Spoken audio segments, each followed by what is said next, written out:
On the dark night of August 8, 1963, a Royal Mail train was traveling from Glasgow to London. In one of the train's compartments, there were bags full of cash, which would be worth around £67 million today. The train driver, Jack Mills, was driving the engine fast through the darkness of the night. Suddenly, at a crossing, a red signal light started flashing. For the driver, this was unusual because at this time and place, a red signal didn't make any sense. Anyway, driver Jack Mills immediately applied the brakes and stopped the train in the deserted area. For a moment, silence spread everywhere. But behind this silence was hidden a master plan that was about to execute the biggest robbery of the century. The Great Train Robbery, in which the train itself was stolen. Welcome once again to Noble's Creations videos. Viewers, this sounds like a movie story. But in real life too, robbers planned with suspense and looted millions of pounds from a British government train without firing a single shot. Everything started months earlier when some well-known criminals in London sat together to plan a new heist. Bruce Reynolds, the mastermind of this plan, started planning an extraordinary robbery with his associates. He had secret information about the British National Postal Service Royal Mail. This information came from a senior security officer of Royal Mail, whose identity remains unknown. The information was that there was a special coach on the train going from Glasgow to London called High Value Packages, HVP. On a particular day, a huge amount of money would be transported in it, and they had to loot that coach. Bruce Reynolds and his gang were experienced criminals, but they had no experience in robbing trains. So they included another London-based gang that had experience in train robberies. This infamous gang was known as the South Coast Raiders. Gradually, the team grew, and more than 15 people became part of the plan. They decided to rob the government train without firing a single bullet. But this wasn't a simple robbery where you just stop the train and loot it. It required months of planning. On August 7, 1963, at 6:50 p.m., the train departed from Glasgow Central Station.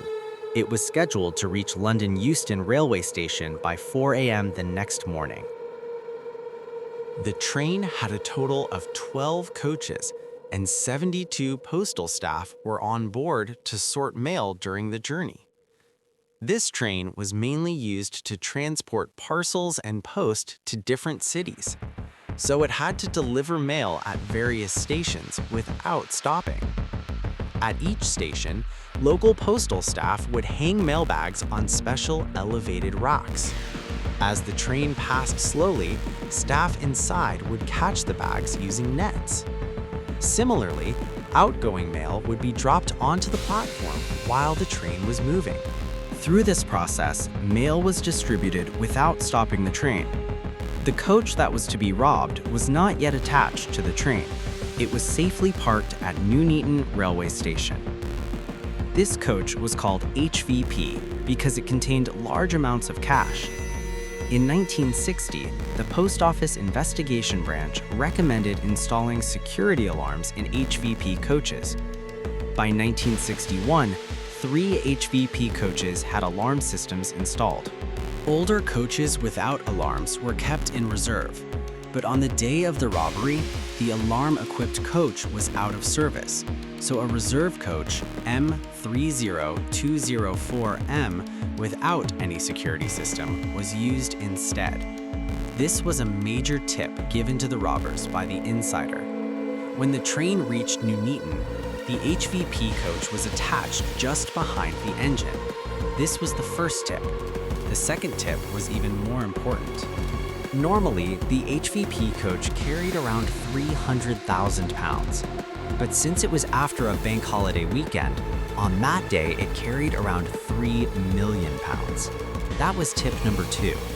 12 times more money and no security alarm. But for the robbers, this wasn't a coincidence. They had planned for this exact day for months. The train left Nuneaton with the HVP coach attached. It was night, and driver Jock Mills was speeding toward London. Meanwhile, the robbers were hiding near the tracks. At around 3 a.m., one of them tampered with the signal. He covered the green light with a glove and powered the red light using a battery.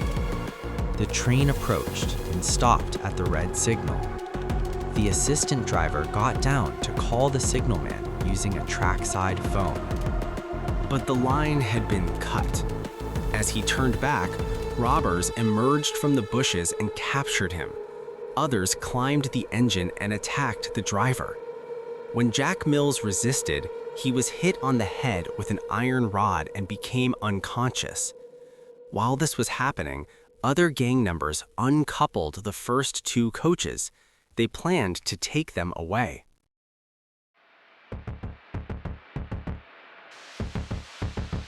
About 1 kilometer ahead was Bridego Bridge, where their truck was waiting. They had brought a retired train driver, but he couldn't operate the modern engine, so they forced Jack Mills to drive the train. The engine and two coaches moved forward and stopped at the bridge. The rest of the train staff had no idea what was happening. At the bridge, the robbers broke into the HVP coach, injured 5 staff members, tied them up, and started the robbery. There were 128 sacks of cash, weighing around 2.5 tons. They had only 15 minutes. Forming a human chain, they loaded 120 sacks onto the truck. 8 sacks were left behind. Their plan worked perfectly, but one mistake would later get them caught. They told the staff not to move for 30 minutes. The robbers escaped in a truck and Land Rovers. After 45 minutes, they reached their hideout 43 kilometers away.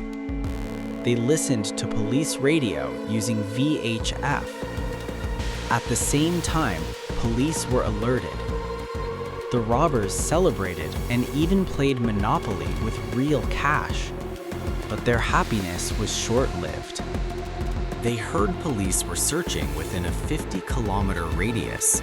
This estimate came from the staff's statement. Panicked, they changed their escape plan. They divided the money, about £2.5 million.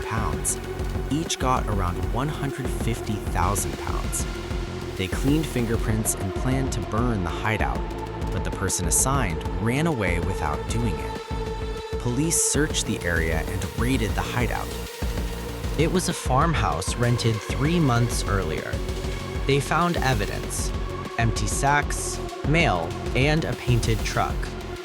Though fingerprints were cleaned, some remained on a Monopoly board. These matched criminal records.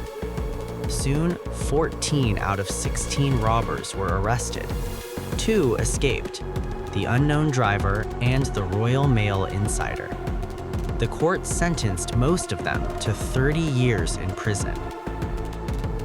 After the robbery, Bridego Bridge became known as Train Robbers Bridge. Driver Jack Mills never returned to work due to his injuries and passed away 7 years later. Hope you liked this video. Thank you for your support. See you in the next one.